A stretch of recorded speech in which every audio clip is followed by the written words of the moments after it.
মানবতা যখন অন্ধ হয়ে যায় তখন যুদ্ধই হয়ে ওঠে ন্যায়ের নামান্তর।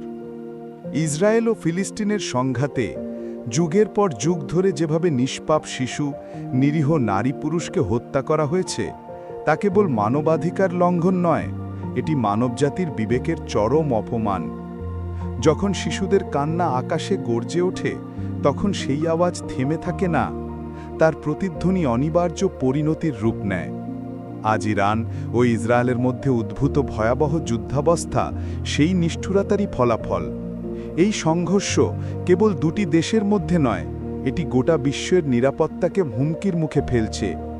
আগুনে ঘি ঢালার মতো আগ্রাসন, প্রতিহিংসা ও ধর্মীয় বিদ্বেষই আজ মানব সভ্যতাকে ধ্বংসের মুখে ঠেলে দিচ্ছে।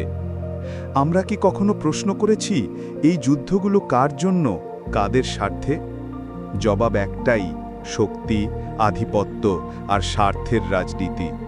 আর তার বলি হচ্ছে সাধারণ জনগণ, যারা কেবল বাঁচতে চেয়েছিল, যারা শুধু শান্তি চেয়েছিল।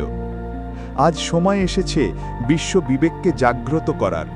জাতিসংঘ সহ সকল আন্তর্জাতিক সংগঠনকে নিরপেক্ষ হয়ে কাজ করতে হবে। শিশুরা যেন খেলার মাঠে খেলতে পারে, যুদ্ধের মাঠে মরতে না হয়। মানবতার পক্ষে দাঁড়ানোই এখন সবচেয়ে বড় ধর্ম।